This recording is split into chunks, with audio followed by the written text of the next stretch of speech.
Muito bem, meus amigos, estamos chegando com na cornetagem desta semana e eu já começo cornetando a mesa, que errou feio feio não, mas errou os palpites da Copinha. Tanto o meu companheiro aqui da direita, Fábio Toledo, disse que iria dar Grêmio. O meu companheiro do lado esquerdo, Lucas Guanais, falou que ia dar Corinthians. Só esse que vos fala acertou. Eles vão me cornetar em outras coisas, mas na Copinha eu vou à forra. Deu o Internacional campeão, Fábio Toledo. Um grande abraço a todos que nos acompanham, né? Você fez o jogo lá em São Bernardo, agora vem chegando falando, né? Nossos companheiros aqui, né? E o palpite da Copinha só aconteceu, né? A vitória do Internacional, porque o jogador do Grêmio foi comemorar lá no Alambrado, né? Com a torcida, já tinha amarelo, aí acabou tomando o segundo amarelo e o Grêmio acabou ficando, né, com o vice-campeonato. Mas o Grêmio tinha o time, seria o campeão se não fosse aquela lambança ali do jogador na Copinha, né? Que foi comemorar, foi nem lance de jogo, né? Foi lance de comemoração, né? E já que você falou da cornetagem, todo mundo aqui falou que ia dar empate no Oeste de São Bernardo. Eu ia chegar lá. Eu acertei. Ia chegar lá. Então, tá apressado, tá daqui apressado. a pouco você desce a corneta, você revida a corneta. Pois é, e esse aí, os destaques, não sou ruim de palpite, não. Lucas Guanais, seu Corinthians chegou longe da final, levou o totó do Internacional. Ficou bem longe, né? Lá em Itaquera, a final foi no Pacaembu, é uns 10 quilômetros de distância, ficou bem longe mesmo. Perdeu no dia que eu dei o palpite, né? Eu acho. Dei muito azar pro Corinthians, desculpa Corinthians, mas acontece, né? Bola pra frente, pelo menos no Noroeste eu não ziquei. Já vamos falar muito do Norusca, que estreou com vitória na Série A3, mas antes uma rápida passada pelo Paulistão. O clássico ficou no Oxo, 0-0, Palmeiras e São Paulo.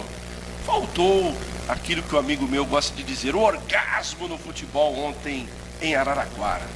Amigo seu? Não, faltou, né?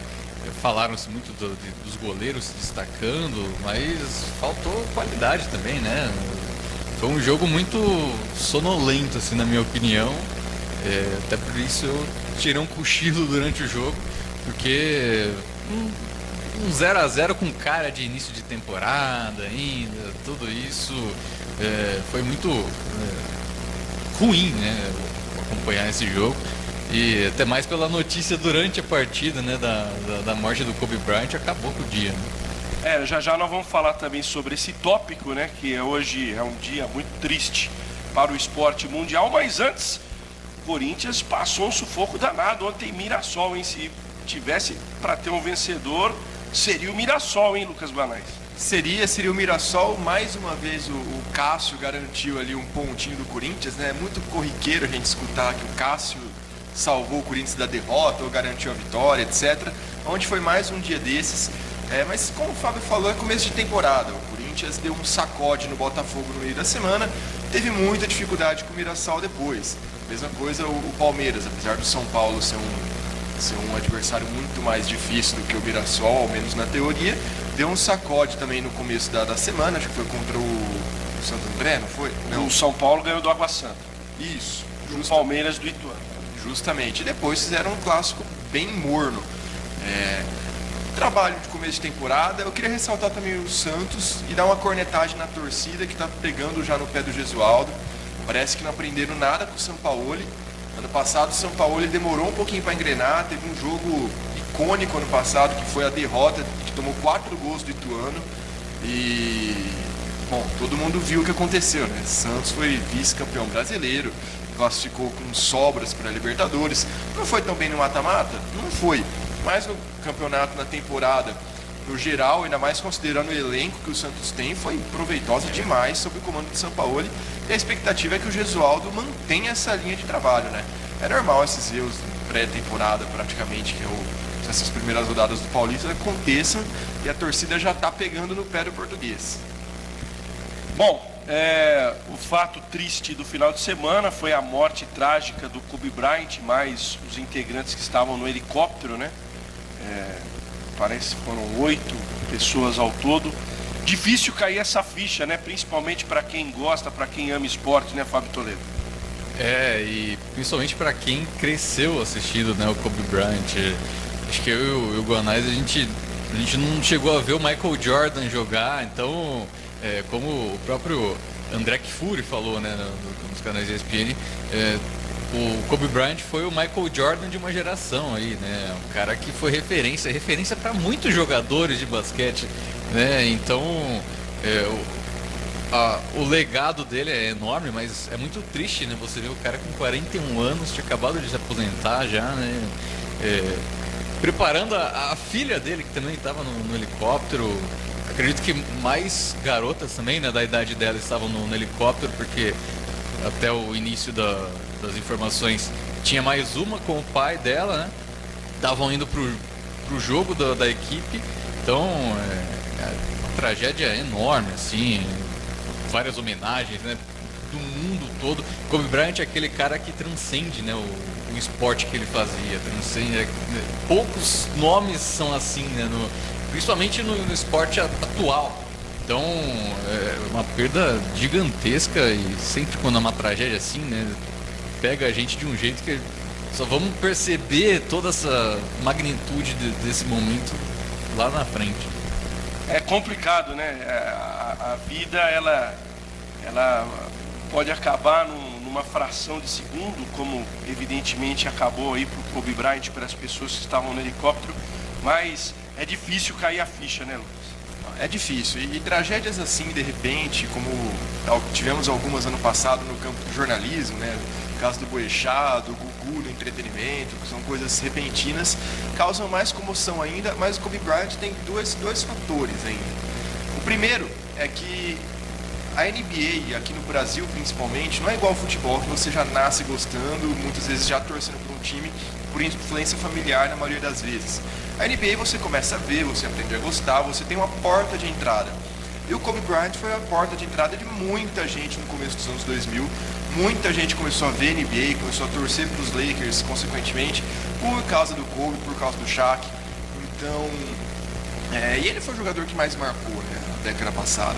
Tivemos outros, tivemos Iverson, Carmelo Anthony, Derrick Rose, o próprio LeBron surgiu na década passada, Dwayne Wade, mas o Kobe foi talvez o maior símbolo. O Kobe, numa época que você já não acreditava mais que seria possível um jogador fazer mais de 80 pontos, ele vai lá e faz.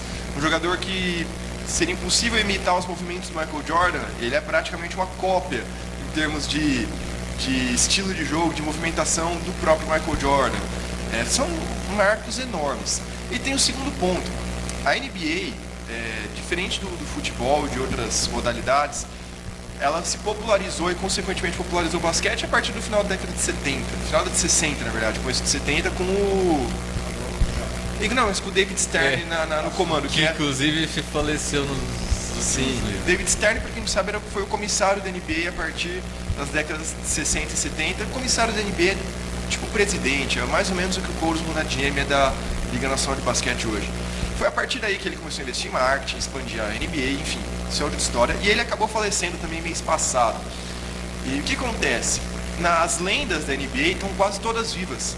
Tirando o Will Chamberlain, John Havlicek, mas esse é da década de 50, e um ou outro aí mais antigo, o resto está todo mundo vivo. Bill Russell está vivo, Kareem está vivo, Larry Bird, Oscar Robertson, Larry Bird, Magic Johnson, Michael Jordan, aí já mais na década de 90. É uma modalidade, são fãs que não estão acostumados também a perder seus ídolos. Obviamente, o Kobe, mesmo que a NBA já tivesse uma tradição, digamos assim, de ter os seus jogadores mais velhos já mortos, infelizmente, seria surpreendente, seria trágico de qualquer maneira pela forma que foi.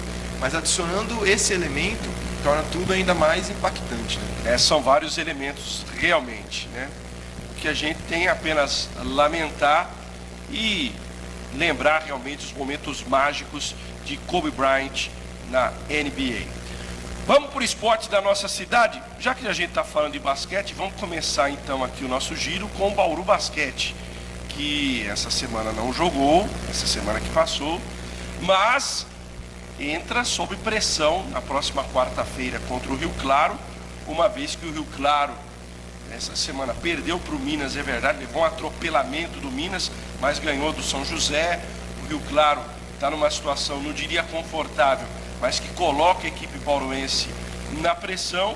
E se o Bauru Basquete quer ficar pelo menos entre os 12, é um jogo que tem que ganhar na quarta-feira, Fábio Toledo. Exatamente, né? Enquanto o Bauru Basquete nem em quadra, né, entrou na semana passada, o Rio Claro fez 3 jogos e venceu aqueles que precisava vencer, né? Contra o Brasília e contra o São José. Mesmo o Brasília foi fora de casa, né? Mas conseguiu sobressair o Rio Claro. Depois contra São José em casa também fez prevalecer, né, esse fator casa. E no Minas era a reestreia do Leandrinho e tudo mais, então teve esse momento mais favorável ao Minas e o Rio Claro acabou perdendo, mas, né, consegue criar uma gordura aí pensando no restante da temporada, até porque fazer 3 jogos uma semana é muito complicado e eles conseguiram pelo menos aí um saldo positivo, né, com 2 vitórias. Chegam em Bauru pensando, né, nessa... É uma vitória muito importante para eles, pensando na posição final ali na fase de classificação. Então o time vem muito forte, vem aí com o seu melhor, né? O Sadi, o Baxley, que é um dos melhores reservas da temporada. Então é um time que, na minha opinião, né? Claro que o Bauru fez um excelente jogo contra São José, mas ainda tem algo a se provar. Então, na minha opinião, o Rio Claro tem um elenco um pouquinho melhor ainda do que o Bauru. Claro que o Bauru vai ter condições aí de se mostrar um pouco melhor. Vamos ver como é que os jogadores encaixam, né, nesse segundo turno.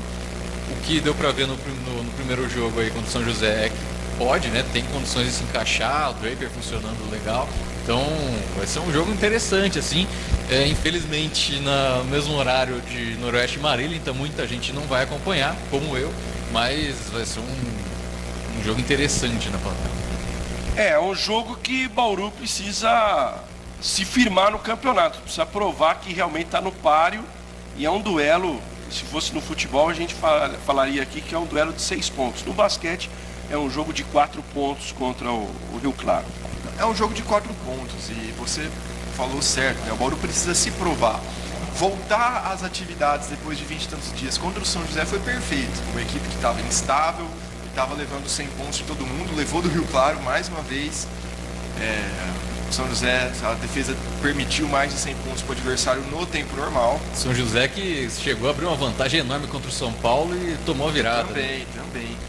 E agora vai pegar um elenco melhor, um elenco que está com moral, né? Um elenco que a gente já mencionou, que bateu o São Paulo 2 vezes nos últimos meses, encrencou para o Franca, venceu muita gente. Aliás, nos últimos 10 jogos do Rio Claro estaria muito acima da tabela se fosse apenas o aproveitamento dos últimos 10 jogos.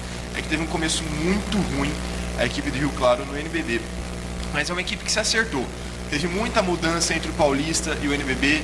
Depois que começou o NBB, teve mudança na armação. Chegou o Sadi, saiu o Lúcio, chegou o Figueroa, mas agora estão se acertando. Figueroa virou titular, Baxley foi pro banco, e depois que o Baxley foi pro banco, ele melhorou. Incrivelmente ele melhorou. Gerson, o Sadi está transformando o Gerson nos principais pivôs do campeonato. Então é uma equipe que o Fernando Pena conseguiu encaixar ali meio a forceps, meio trocando pneu com o carro andando mesmo, né, durante o campeonato. E o Rio Claro vem bem forte. Tem vários destaques. O Enzo está jogando muito bem também, além do Sadi. Então é um time bem perigoso, bem perigoso. Pode prevalecer a lei do Enzo aí, né? O Enzo já fez chover no Campeonato Paulista, né? Com o Rio Claro, na estreia do Rio Claro. O Bauru estreou contra o Rio Claro na temporada, né? No Campeonato Paulista. E o Rio Claro, o Enzo fez chover naquela partida. Fez, mas o Bauru estava ganhando aquele jogo até o Crescense perdeu a última bola, né? Mas aconteceu, foi um lance ali, como é que eu posso dizer, esporádico, acontece, primeiro jogo da temporada, mas o Bauru estava ganhando até os últimos 20 segundos daquele jogo. Bom, jogo importante, decisivo, quarta-feira, 8 da noite, conforme o Fábio já citou aqui, fica a minha cornetagem. Lamentavelmente... Quase eterna essa cornetagem.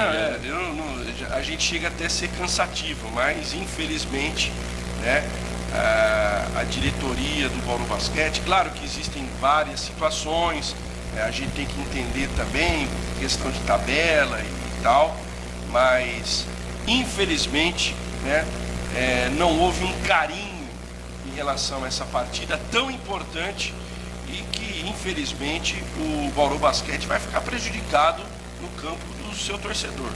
Muita gente vai deixar de ir ao ginásio para ir ao futebol assistir Noroeste e Marília. Ainda mais porque na estreia o Noroeste venceu o São Bernardo por 2-0 lá no ABC. Jogo em que o Noroeste matou praticamente a partida nos primeiros 15 minutos, fez 1-0 logo de cara aos 4 minutos, através do Jean-Pierre, né, aproveitando uma bola reboteada na entrada da área, e o segundo gol, méritos totais para o Matheus Blade, que inclusive na minha ótica foi o melhor em campo na vitória por 2-0, ele serviu o Pedro, que acabou concluindo para a rede. Alguns aspectos extremamente positivos do Noroeste. O Noroeste não deu espaço para o São Bernardo. O São Bernardo pouco agrediu o Noroeste, pouco assustou a meta defendida pelo goleiro Pablo. Pablo, ao longo dos 90 minutos, fez apenas uma grande defesa, teve 2 ou 3 boas saídas, mas uma defesa difícil ao longo dos 90 minutos. Muito bom o sistema defensivo do Noroeste. Só uma ressalva em relação ao lateral esquerdo do Renan, que no final do jogo, talvez até por um aspecto físico, acabou abrindo algumas lacunas para o ataque do São Bernardo, que não aproveitou. Meio campo do Noroeste muito bom, principalmente os dois jogadores, os dois considerados volantes, Jonatas e também o Matheus Blade. Luiz Carlos Martins ganha uma agradável dor de cabeça. Onde é que ele vai colocar o França nesse time? Porque os dois que jogaram ali, em tese, na função do França, foram muito bem. Então, vamos ver aí a sequência. O adversário é o Marília, que perdeu em casa para o Linense, já vem pressionado para Bauru, mas o fato é que o Noroeste foi joinha, não tem nem o que cornetar no time em relação ao que enfrentou o São Bernardo. Para não dizer que eu não vou cornetar o jogo, eu esperava mais do São Bernardo. E a cornetagem fica para o São Bernardo. Alguns jogadores de qualidade, como o Vitor Sapo e como o Chuck, muito aquém do condicionamento físico. O São Bernardo vai ter que correr nesse campeonato para deixar os seus jogadores em condição para a sequência da competição. Literalmente correr, né? Para conseguir um preparo físico melhor. Geralmente faltou isso, né? Mas a segurança defensiva do Noroeste acho que foi o grande destaque da partida, né? Tanto pelo trabalho dos volantes ali nesse combate antes de chegar na defesa, como a dupla de zaga, né? Foi muito segura. Acho que o São Bernardo não conseguiu nenhuma finalização dentro da área, né? Não ser cabeçada que foi para fora. Mas os lances de maior perigo foram finalizações de fora da área. O Luiz Carlos Martins até comentou isso, né, no pós-jogo. O Noroeste fez um jogo bastante seguro. Acho que isso que prevalece aí, pensando no restante da Série A3. E você falou do Matheus Blade, aquele contra-ataque, ele foi mortal a partir lá do toque de calcanhar do Yamada. O jogo foi muito inteligente a jogada do Yamada.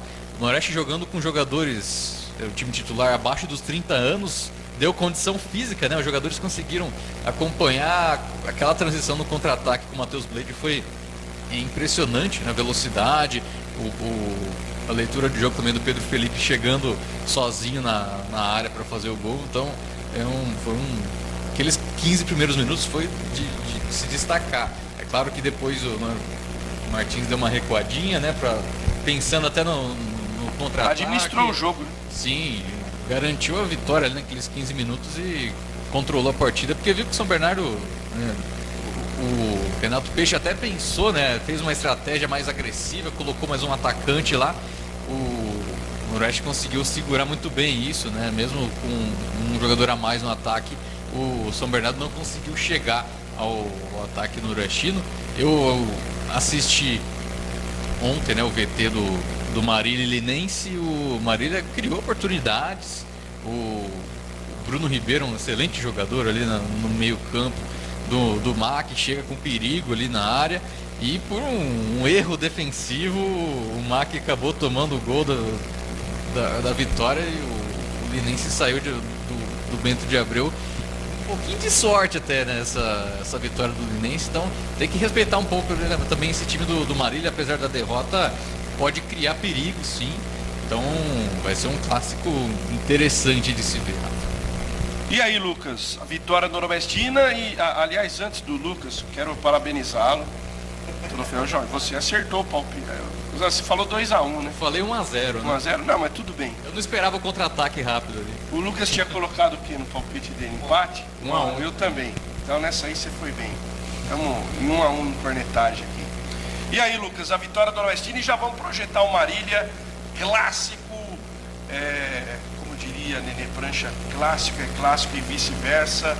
Espera-se um grande jogo na quarta-feira aqui em Bauru. É um grande jogo. A expectativa realmente é de um grande público, né? O basquete acho que não vai conseguir atrair tantos torcedores que iriam ao Alfredo de Castilho. Pelo contrário, vai o movimento perder. vai ser, justamente, o movimento vai ser inverso, provavelmente. E a diretoria também, acertadamente, está falando há muito tempo desse jogo, já abriu pontos de venda para esse jogo especificamente há muito tempo. É um derby que não acontece também, não aconteceu com muita frequência nessa década, né, por conta de desencontro de divisões entre as equipes e, consequentemente, aqui em Bauru, menos ainda, né. O Marília é uma equipe que tem o seu principal nome, justamente o que o Fábio falou, o Bruno Ribeiro, que foi o principal jogador contra o Linense. Ele é um lateral de ofício, com passagens pelo Palmeiras, pelo Figueirense, mas está sendo usado como meio avançado, né? Bem estilo Daniel Alves no São Paulo, ali com o Fernando Diniz, que está usando o Daniel mais à frente. O Bruno está sendo usado mais ou menos do mesmo jeito ali no Marília. Ele está já com 36 anos, né? Bem longe de ser um menino, está já encaminhando para o final da carreira, mas é um cara muito perigoso ainda. Eu queria destacar, falando do público de novo, quando o Noroeste colocou quase 10 mil pessoas para subir da Bezinha, virou notícia. Isso vira notícia. Você colocar 10 mil pessoas numa divisão mais inferior do estado de São Paulo, mesmo sendo no estado de São Paulo, vira notícia. Não que eu imagino que vai ter 10 mil pessoas de novo quarta-feira, mas um bom público chama atenção. Sempre chama atenção de transmissão, de quem está vendo de fora. E é um clássico para a torcida fazer bonito também e para o time mostrar segurança. Porque se o São Bernardo perdeu o jogo logo no início, ficou um pouco atordoado com os 15 minutos, o Noroeste soube administrar. Não perdeu um jogo ganho igual fez tantas vezes nas últimas 2 temporadas. Contra o Marília, a torcida agora criou expectativa, tem isso também. A torcida empolgou por causa da boa atuação lá em São Bernardo e espera a mesma intensidade e a mesma segurança, pelo menos contra o Marília, mas eu ainda acho que o Noroeste é o favorito, o elenco é mais profundo do que o Marília, que está muito apoiado ali no Bruno Ribeiro e mais uns 2 ou 3, e eu acho que o Noroeste tem um certo favoritismo para esse jogo. E só para fechar, você mencionou a dor de cabeça para colocar o França, eu quero ver colocar o França e o Richarlison nesse time. Pois é. Bom, mas aí o Richarlison é problema para o Luiz Carlos a partir da 5ª, 6ª rodada. Aliás, o Bruno Freitas, né, o assessor de imprensa do Noroeste, até mandou mensagem para mim, né, depois da entrevista que eu fiz lá com o Luiz Carlos Martins. O Noroeste ainda não assinou, né, com o Richarlison ainda. Tá não esperando. assinou porque o Richarlison vai pro reality show. Mas depende, tá na verdade, depende só do Richarlison, né? O Noroeste tem o interesse de fato. E você falou do França, né? Qual seria essa dúvida? O Luiz Carlos Martins pode manter Matheus Blade e Jonathan e pôr o França também no lugar do Igor Pimenta, por exemplo, vai jogar um pouco mais avançado. Né? Então... É que eu acho que ele vai fazer na sequência do campeonato, não talvez contra o Marília. O França ainda não está 100%, claro, voltou a treinar, participou do rachão, deve participar dos treinos essa semana, mas eu até, a minha percepção, acho que o França fica no banco na quarta, podendo entrar no transcorrer da partida, mas a tendência vai ser essa. Eu não duvido que o Luiz coloque até o França como um meio um pouco mais avançado, porque ele tem condição técnica para isso. Vamos aguardar os desdobramentos. Palpites que serão cobrados na próxima semana. Vou começar aqui. 3-1 Norusca. Para mim, o Noroeste é favorito. Todo respeito ao Bruno Ribeiro, ao Marília, mas o Noroeste vai enfiar o nabo no Marília. Quarta-feira, 3-1 em cima do MAC. Podem me cobrar.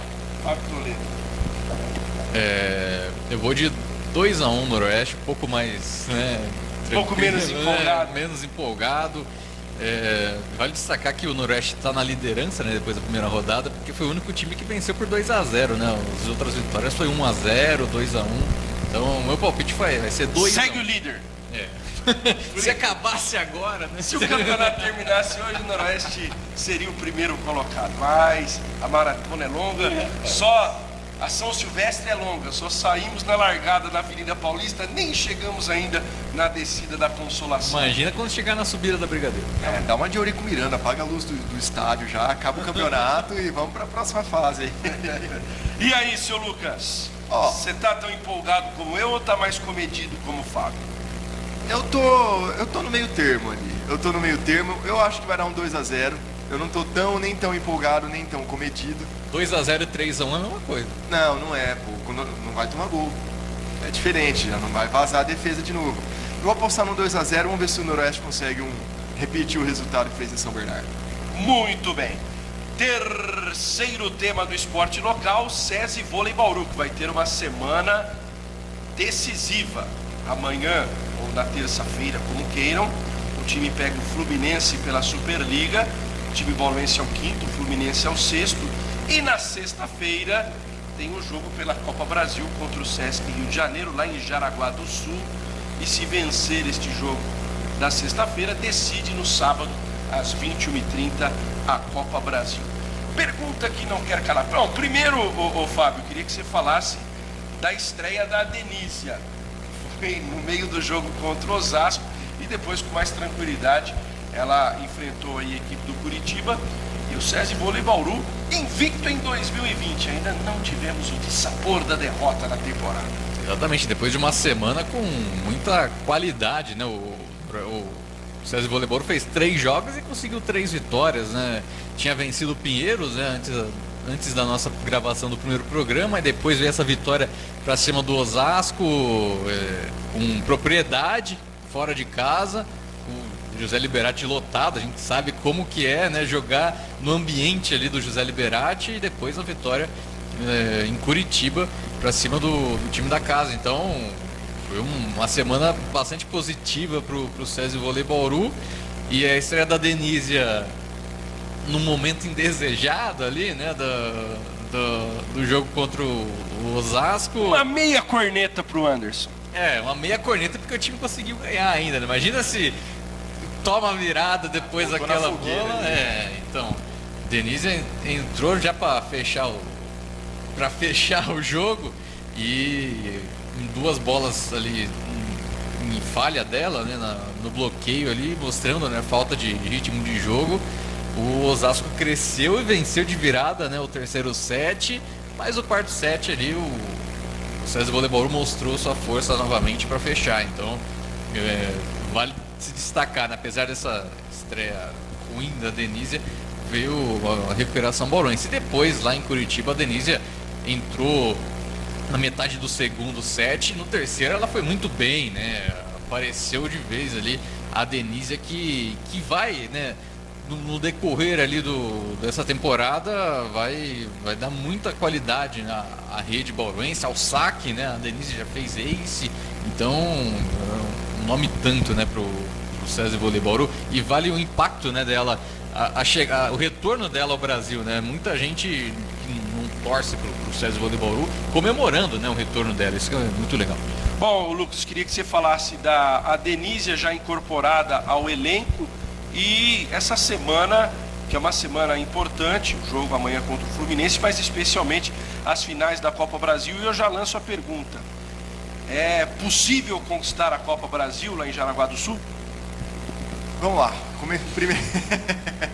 Primeiro a Denísia realmente, principalmente contra o Curitiba, jogou muito bem. A tendência é que contra o Fluminense siga a mesma linha, né? Não comece jogando, ou se começar, não vá fazer toda a partida como titular, vai entrando aos poucos, para na sexta-feira ela ter mais condição de jogo, ela ter mais entrosamento e mais ritmo para pegar o Sesc. O que eu queria ressaltar é o seguinte: o SESI Vôlei Bauru já provou que dentro do estado de São Paulo não existe mais uma superioridade tão clara de Osasco.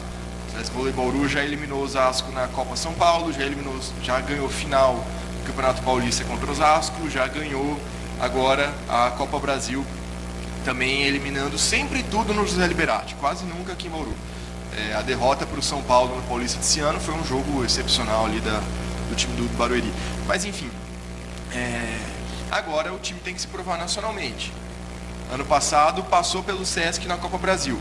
Agora vai pegar o Sesc num melhor momento. No passado o Sesc estava um pouco irregular, nessa temporada o Sesc lidera a Superliga, e até por isso cruzamento, né? Primeiro contra quarto.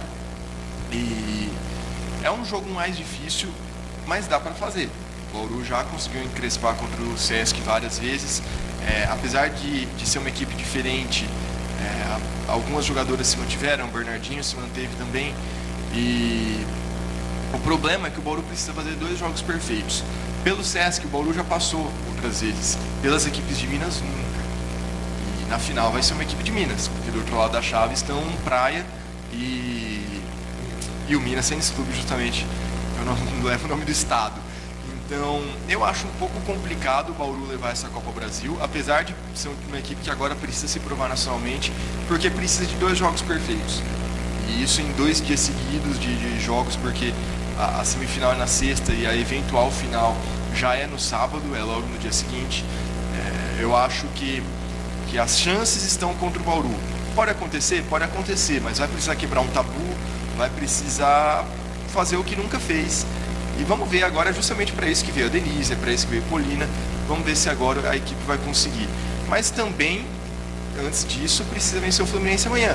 A Superliga está rolando, o segundo turno só começou, acabou de começar. O Fluminense foi uma pedra no sapato bauruense, está sempre tirando pontos primordiais. Ganhou no turno, 3-2. Então, tirou...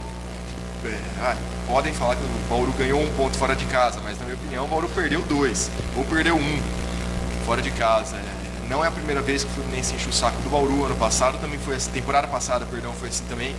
E são aqueles tipos de jogos que a gente comentou semana passada que o Bauru não pode mais perder. Que o Bauru não pode mais tropeçar, que o Bauru tem que ser seguro e conseguir aí uma vitória por no máximo 3-7-1. E é o duelo do 5º contra o 6º colocado. Além disso também. O Fluminense tem até um desempenho melhor, acho que ele tem um jogo a mais do que o Bauru nesse momento.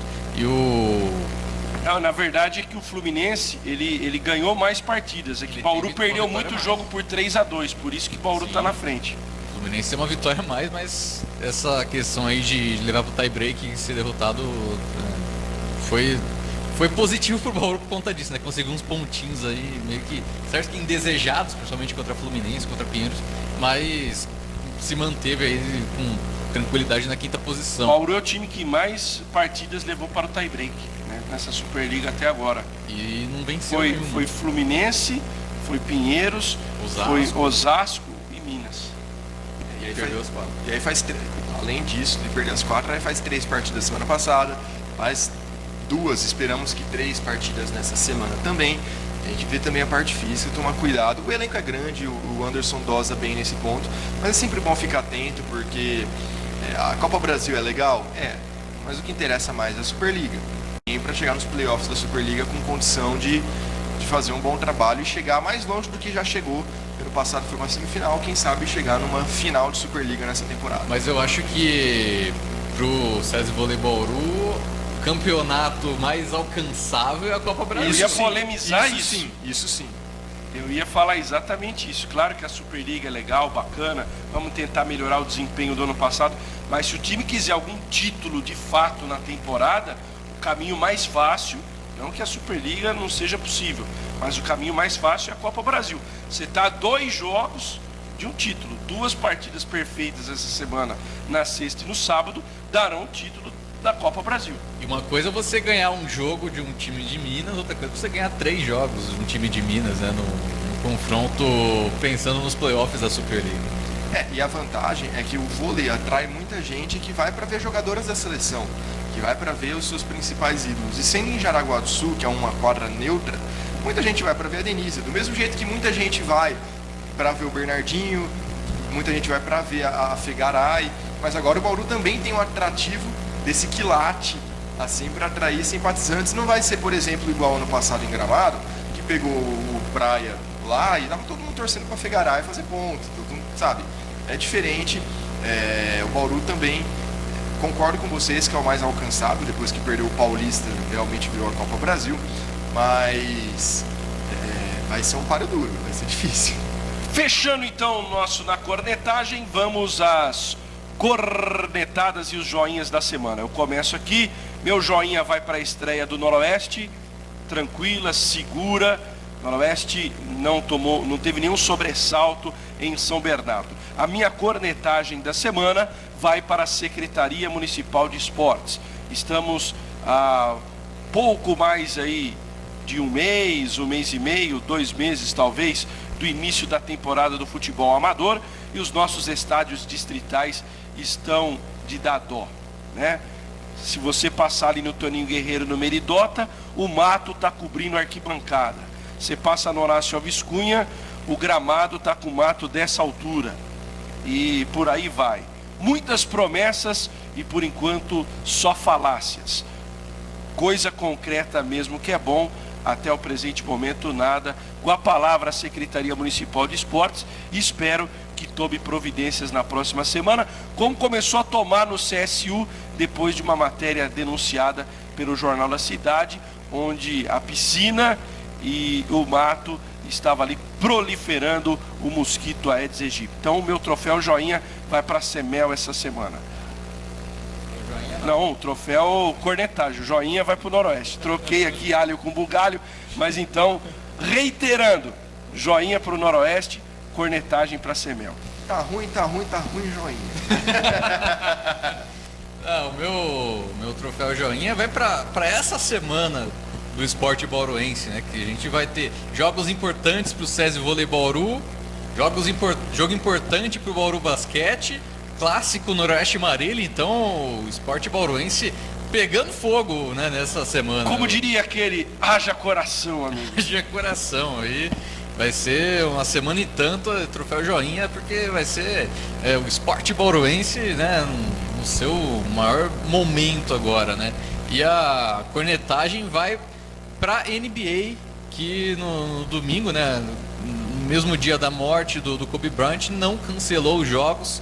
E o que a gente viu foi, claro que teve as homenagens e tudo mais, mas o que a gente viu foram jogadores com condição emocional, né, sem condição emocional.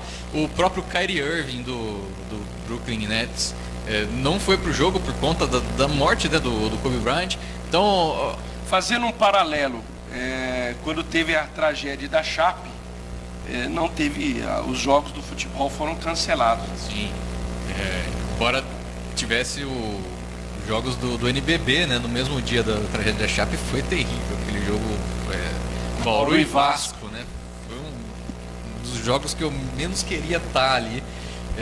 Então, uma tragédia desse tamanho, ainda mais do jogador que, né, a gente falou bastante, né, da década dos anos 2000 ali, foi o cara da NBA.